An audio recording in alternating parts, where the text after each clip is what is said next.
10:40 mga tol, unang biyahe natin ngayong linggo. Full tank tayo mga tol, oh. Ayan. Pero nagamit ko yan mga tol. Basta full tank yan mga tol, naka-automatic. Bali, pinasukan tayo ng booking mga tol, unang biyahe. 554 sa akin mga tol, naka-cash. At papunta ito ng Maynila. Ayan, oh. Ayan. Sana magpada ng Skyway ito mga tol. So 1.1 kilometer ang pick up location at 4 minutes ang itatagal niya, linggo. At walang traffic mga tol.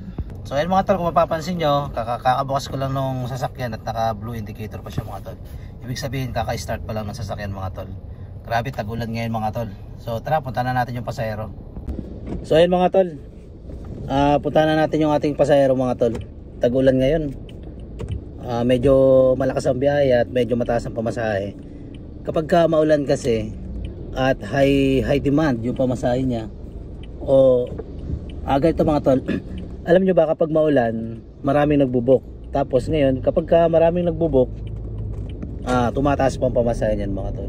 Konti lang naman yung tinataas niya, hindi naman talaga yung super laki. Kasi ang basihan kasi dito mga tol, kapag marami ang nagbubok, tinatawag nilang high demand, nag-i-increase yung pamasahe. Hindi naman gaano kalakihan yan mga tol. So ayan, puntahan na natin to. Sana kumita ako ngayong linggo. 10:40 na tayo nag-umpisa ng biyahe mga tol, at 10:40 na tayo pinasukan ng booking. Sana kumita ako ngayon mga tol. At experience ko kapag maulan, kumikita talaga. 12:04 na mga tol, at naibaba na natin ating pasahero. 7:45 lahat ang binayaran niya kasama ang toll gate. Ayan. So ayan mga tol, may mga pumapasok dito ng opportunity. Dito ako ngayon mga tol sa sa Ocean Park. Yun. Naghahanap tayo ng pasahero mga tol ulit. Ocean Park mga tol, daming tao. Meron kasi ito, ipasyala kasi ito mga tol Ocean Park. So ito na mga tol, pinasukan ulit tayo. 3:59 sa akin, papunta ng Port Bonifacio mga tol no? BGC mga tol, pa BGC. Punta na natin mga tol.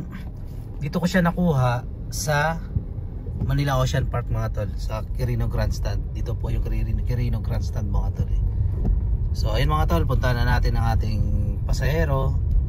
At baka makuha pa ng iba at baka i-cancel kapag matagal nating hindi ma-pick up. Eto mga tol, andito na tayo sa BGC. At 104 na. At yung gas natin nabawasan na ng konti. At ang binayaran niya lahat ay 398. So confirm na natin. So may mga opportunity ulit na pumapasok. At abang-abang tayo dyan mga tol. So yun, dito tayo sa BGC mga tol. Abang tayo, sana kumita tayo ngayon mga tol. Madami pumapasok mga tol. Nakaset destination kasi tayo, tapos pinapasukan tayo ng opportunity. At nasa sa akin na yun kung ano yung gusto kong i-claim o kunin. Sampaloc Manila mga tol. Kunin na natin yan, Sampaloc Manila. Yun. Oops, punta na natin yan. Yun, kunin na natin yung mga tol. Mga 300 pwede na yan. Oops, saan punta natin? 1.8 kilometer ang pick up location. At 310 sa akin mga tol, papunta na Sampaloc Manila. So ayan, punta na natin mga tol. Papunta tayo ng Maynila. Game mga tol.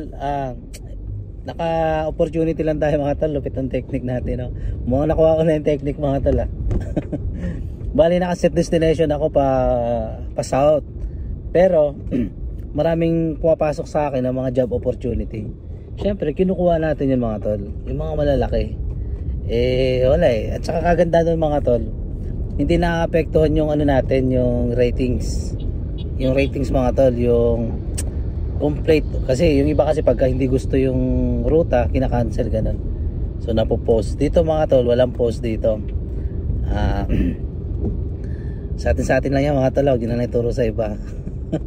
So ayun mga tol, pick up tayo ng pasahero at pupunta tayo ng Manila. 153 mga tol, at 50 km na yung natakbo natin Bali, do-drop off na natin dito sa may Sampaloc Manila. So may mga opportunity pa rin na pumapasok mga tol So yan, abang-abang tayo dyan mga tol. Abang-abang tayo dyan. Mamimili tayo dyan mga tol. opportunity, opportunity alert. Yan, pwede tayo mamili dyan.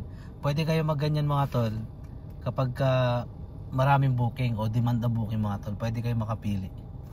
Kagaya nito, papunta Quezon City pero 2.5 km yung pick up mga tol. Hanap tayo dyan yung mga medyo malapit.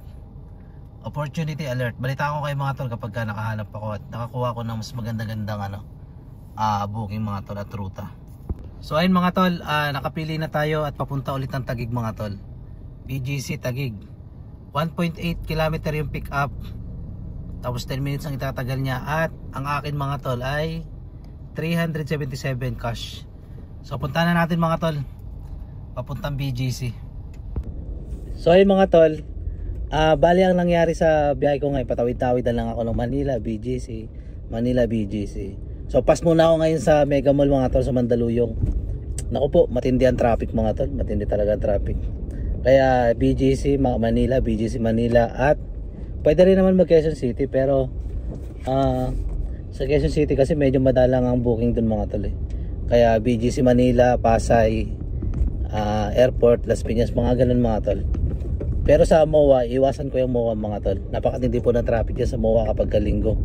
Alam niyo naman, family day ngayon, linggo. Kaya yun, punta na natin ito ating pasahero at sana makakuha ulit tayo doon ng mula BGC tas pa Manila. Mamimili tayo mga tol. So ayun lang mga tol, 2:46 na mga tol. Eto na, bababa na natin ating pasahero. Cash payment yan mga tol. Nagtipa sa akin, ginawang 500.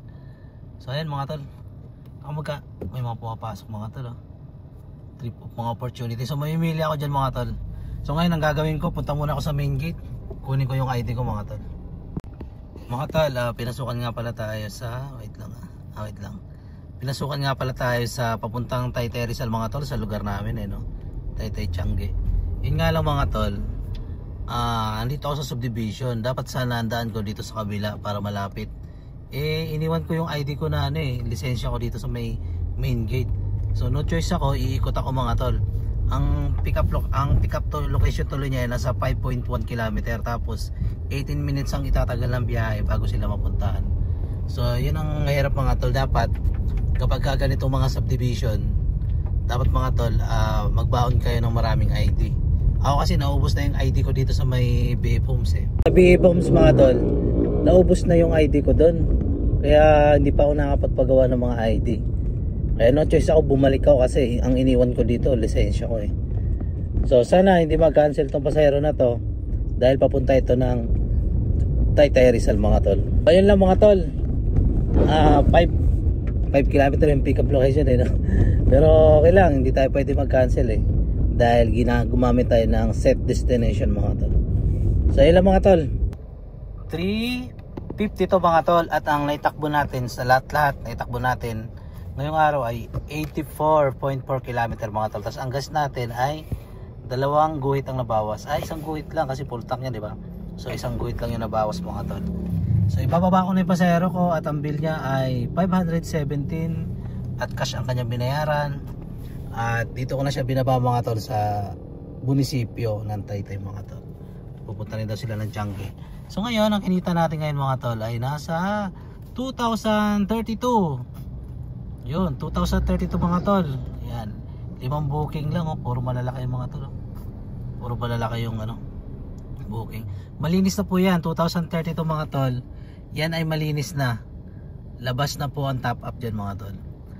So yun lang mga tol, halos 5 oras tayo nagbiyahe mga tol. Kulang-kulang 5 oras. At naka 2,000 tayo. Ang gas ko na ito ay nasa 400 mga tol, tingin ko 400 o 300. Pero sabihin na lang natin 500 mga tol. Hindi sana ako babiyahe ngayon, tinatamad daw kasi nga umuulan.